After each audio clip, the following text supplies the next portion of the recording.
Photo ఒక 10 నిమిషాలు సరేనా?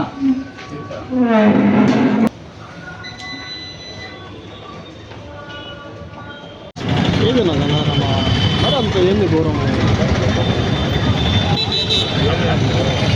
వ్యక్తి గతంలో అధికారం ఉన్నప్పుడు మా రాష్ట్ర అధ్యక్షుడైనటువంటి చంద్రబాబు నాయుడు గారిని, ప్రతిపక్ష లీడర్ అయినటువంటి చంద్రబాబు నాయుడు గారిని బొల్లిగాడని కనీసము పదే ప్రెస్ మీట్ పెట్టి మాట్లాడడం జరిగింది. అంతేకాకుండా నారా లోకేష్ గారిని కూడా పప్పుగాడు అని మాట్లాడారు. ఆ రోజు అధికారం ఉంది వాళ్ళ చేతిలో, ఏం మాట్లాడినా కానీ మేము ఏ కంప్లైంట్ ఇచ్చా కానీ అధికారంలో ఉన్నట్టు పోలీసులు కానీ ఎవరే కానీ మమ్మల్ని పట్టించిన పరిస్థితి లేదు.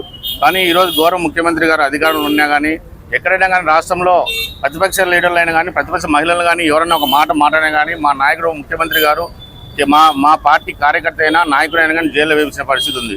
కానీ ఈరోజు చూస్తే గతంలో సైకో పరిపాలన ఏ విధంగా జరిగిందో ఈరోజు కూడా అధికారం లేకున్నా ప్రతిపక్షం ఉన్నా కానీ అదే మాటలు అదే తీరు పద్ధతిలే మారలేని పరిస్థితి. గత 24వ తేదీ పెట్టిన ప్రెస్ మీట్లో కూడా మా స్థానిక నాయకులైనటువంటి రాష్ట్ర కార్యదర్శి కొండారెడ్డి గారిని, అలాగే పట్నాధ్యక్షుడు ఈవి సుధాకర్ రెడ్డి గారిని, అలాగే మాజీ ఎమ్మెల్సీ అయినటువంటి బచ్చెల పుల్లయ్య గారిని కూడా కోతుల బొమ్మ పెట్టి వాళ్ళ పోస్టర్లు ప్రెస్ మీట్లో ప్రదర్శిస్తూ వాళ్ళ పక్క ఫోటోల పక్కనే కోతుల బొమ్మ పెట్టి కోతులు అని దాదాపు 10-20 సార్లు కోతులతో సంపాదిస్తూ, అంటే రాష్ట్రంలో నువ్వు అధికార ప్రతినిధిగా ఉన్నావు, రాష్ట్రంలో సమాజానికి ఏ మెసేజ్ వెళ్ళని. ఈరోజు చూస్తే శాసనసభలో ఇష్యూ జరిగింది. ఆల్రెడీ బాలకృష్ణ గారు గతంలో జరిగిన సీఎంగా ఉన్నటువంటి జగన్మోహన్ రెడ్డి గారు సినీ పరిశ్రమ వాళ్ళందరూ కలిసేదానికి పోతే వాళ్ళకి సరైన మర్యాద ఇవ్వలేదు, వాళ్ళ సమస్యలు తీర్చలేదనే ఉద్దేశంతో శాసనసభలో ప్రస్తావన జరిగింది. అంటే ఏదైనా ప్రస్తావనలో మాట ఏదైనా తప్పుగా జరిగితే కానీ మేము న్యాయస్థానం ఉంటుంది, కోర్టు ఉంటుంది, స్టేషన్లు ఉంటాయి, మీరు కంప్లైంట్ చేసుకోవచ్చు, కోర్టు పోవాలి, అంటే ఏదైనా లీగల్గా చూసుకోవాలి. అదే విషయాన్ని తీసుకొచ్చి మేము హైలైట్ కావాలని, నీ మాటకు అదుపు లేదని, మీరు మాట్లాడేది ఏ మాట అయినా చెల్తానే ఉద్దేశంతో ఈరోజు కూడా మా శాసనసభ్యులు అంతేకాకుండా మా అభిమాన నాయకుడు బాలకృష్ణ గారు, మా అభిమాన నాయకుడు, మేము అభిమానంగా నేను రాష్ట్ర తెలుగుదేశం పార్టీ నాయకుడిగా కార్యకర్తగా ఈరోజు బాలకృష్ణ గారిని బాలిగాడు మ్యాన్సోన్స్ తాగి హౌస్ అంటే అసెంబ్లీకి పోయినావు, అంటే మ్యాన్సోన్స్ తాగి నువ్వు చూసినావా, అంటే ప్రజలను వక్రదారి పట్టించాలి, ప్రజలందరినీ డైవర్ట్ చేయాలి.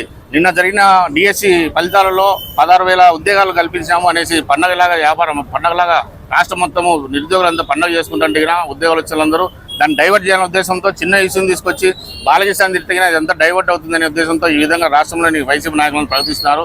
గతంలో చూసుకుంటే ఇదే వైసీపీ గవర్నమెంట్లో మీరు మాజీ మున్సిపల్ చైర్మన్ ముత్తార్ గారు ఒక మాట అన్నారు. మీరు ముత్తార్ గారిని తిట్టడంతో ముత్తార్ గారు కూడా నీ బాడీ షేప్ను మాట్లాడుతూ ఈ విధంగా ఉన్నామని బాడీ షేప్ను ఉపయోగించి మాట్లాడితేనా ముత్తార్ గారి పైన కేసు పెట్టి 1 టౌన్ పోలీస్ స్టేషన్లో విచారించి ఇది చేసినావు. అయితే గతంలో మీ పోలీసులు ఉన్నారు కాబట్టి మీ పని జరుగుతుంది. ఈ రోజు మీరు ఏ సమాజం చెప్తారు, అంటే మీరు బాడీ షేపింగ్ గురించి మాట్లాడారు, అలాగే బాలకృష్ణ బాలిగాడు అని మాట్లాడారు, చంద్రబాబు నాయుడు బొల్లిగాడు అన్నారు, లోకేష్ గారు పప్పుగాడు అన్నారు, మా నాయకులను కోతులతో పోల్చారు.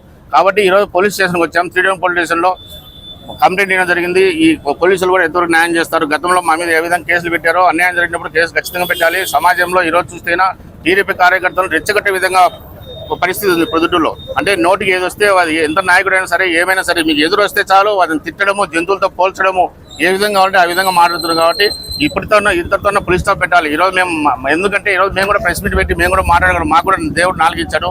మేము మా నాయకుడు ఏమంటే ఎప్పుడైనా కానీ నిజాతిగా పోవాలి, ఒకరిని దూషించకూడదు. ఇప్పుడు గతంలో దూషించా కాబట్టి ఈరోజు వాళ్ళకి పరిపాలన లేకుండా అధికారం లేకుండా ఇళ్లలో కూర్చోపెట్టారు. కాబట్టి అదేవిధంగా మేము కూడా పోతున్నాము. దయచేసి పోలీసులు కూడా ఒకటే విజ్ఞప్తి చేస్తున్నాము, ఎస్పీ గారికి కూడా దయచేసి ఇలాంటి మాటలు పబ్లిక్లో సమాజానికి వెళ్ళకూడదు. ఇలాంటి మెసేజ్ పోతే యువత చెడిపోతారు. యువత రాజకీయాలు అంటే ఈ విధంగా మాట్లాడే రాజకీయాలు ఉంటాయా, ఈ విధంగా మనం మాట్లాడాలన్న నాయకులను కోతులతో పందులతో దునుపులతో పోల్చాలా అనే మెసేజ్ పోతుంది. కాబట్టి ఈ మెసేజ్ను బయట ప్రపంచం పోకుండా ఈ యుద్ధతో తుంచివేయాలి. ఈ రాజమౌళి ప్రసాద్ రెడ్డి గారికి నోటిని అదుపులో పెట్టుకోవాలని గట్టిగా కూడా డిమాండ్ చేస్తున్నాం. ఖచ్చితంగా ఇలాంటి నాయకులను గట్టెక్కే పరిస్థితి కానీ గతంలో నెక్స్ట్ జరిగే ఎలక్షన్లో కూడా అధికారంలో వచ్చే పరిస్థితి కూడా ఉన్నది. కాబట్టి గుర్తించుకోవాలని మేము తెలియజేస్తున్నాం.